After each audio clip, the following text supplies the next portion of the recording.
Hey guys, and welcome to my channel. It's Hila here from Saturday Night Stitch, and I hope you're having a fantastic day wherever you are today.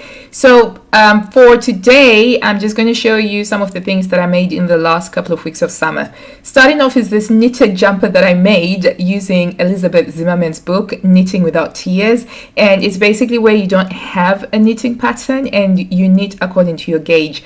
Basically, Kate Davis, who blogs over at Fabricated.com, was hosting a knit along, and I decided to join in because I'd had this book for a couple of years now, but I'd been too scared to try knitting without the comfort of a knitting pattern.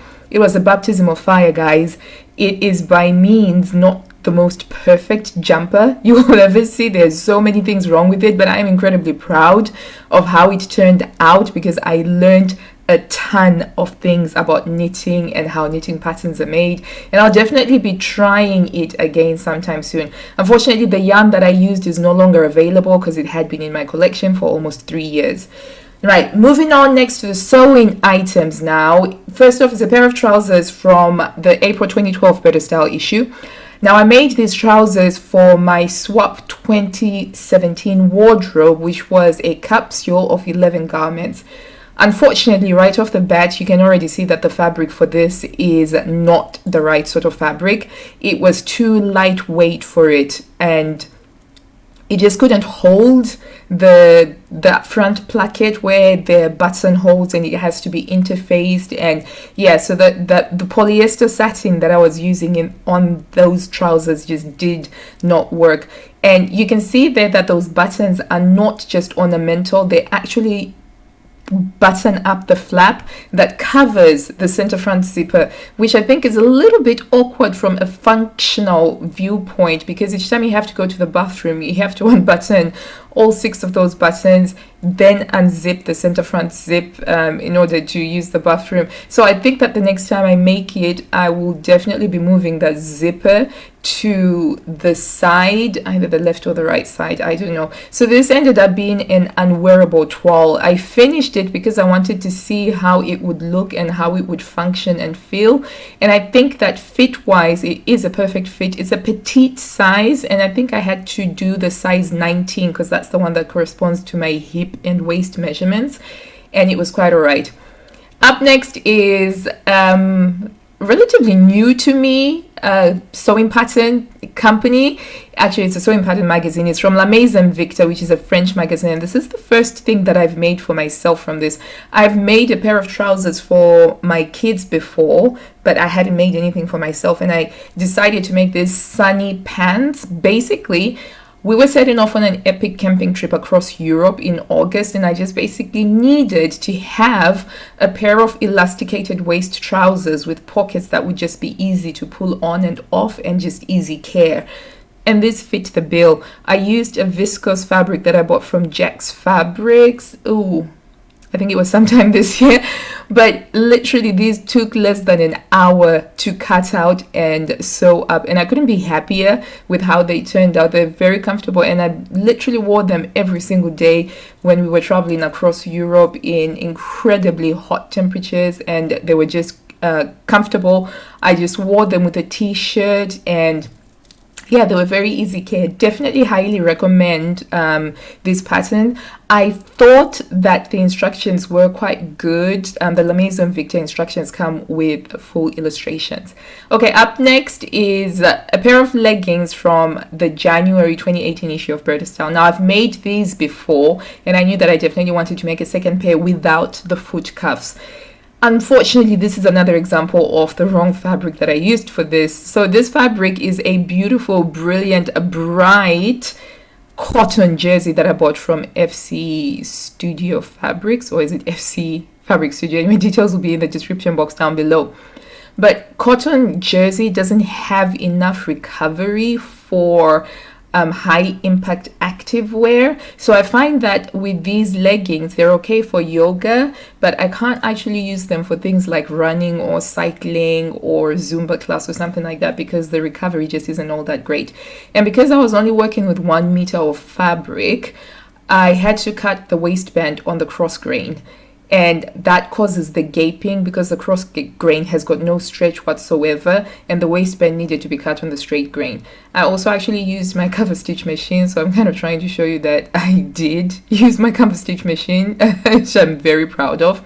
But yeah, so I'm just chalking this down to learning curve of realizing that when I'm sewing activewear, I do need to be using the right sort of fabric for it. Oddly enough, the first pair that I made are working really well, so I don't think that was a cotton jersey that I used, but you can see on the gaping that happens at the waist, and that's because that waistband is on the cross grain rather than the straight grain. But otherwise, they work really well for yoga.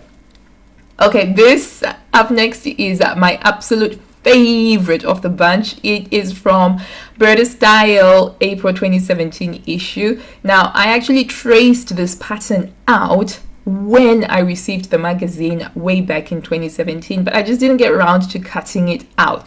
And oh wow, I think it was just waiting for the right fabric for it, because what makes this dress so fabulous for me is that fabric.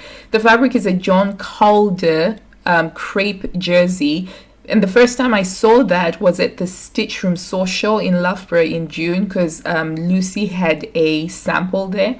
So as soon as I got back home, I ordered some off of the website. So I ordered it from So Essential, and I love this fabric. If a fabric could be described as food, or if fabric could be food, this would be a delicious dessert. The colors are incredibly bright and vibrant, and you're looking at it after the fabric has been pre-washed already, but they're still incredibly vibrant. I just love how they feel against the skin.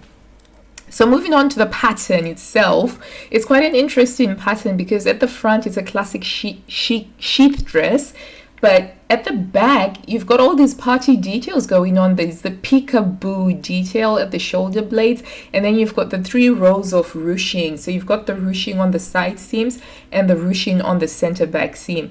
And it just creates a really lovely fitted look.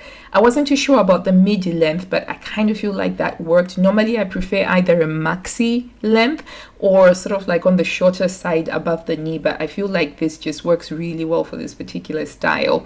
And yeah, I love this dress. I wore it quite a lot over the last days of summer because I sewed this up in August, and I got to wear it quite a bit, and I just got so many compliments. Not that that's why I sew. It's kind of nice when people do say that, you know, what you're wearing makes them feel joyful, but I really do feel good in this dress, and I love it absolutely to bits. And I'm just gonna give you a break from my voice, which is recovering from laryngitis, by the way, which is why it's probably sounding a little bit awkward.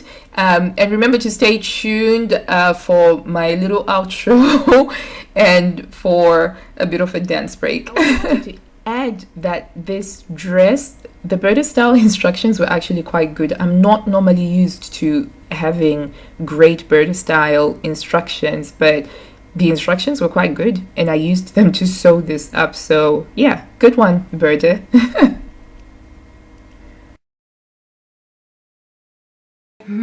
Hi guys, thank you so much for watching. I really hope that you've enjoyed the video. I had such a fantastic time shooting this video. It's a Saturday morning and we've just been playing all of my favorite songs on YouTube on the speaker, and I've just been getting carried away with the dancing. And yeah, I had so much fun watching. I really hope that you enjoyed it, and if you did, then please do give it a big thumbs up down below. And if you haven't already subscribed, hit the subscribe button for new sewing related videos every week or so. And until I see you next time, happy sewing. Bye. Mwah, mwah, mwah, mwah, mwah.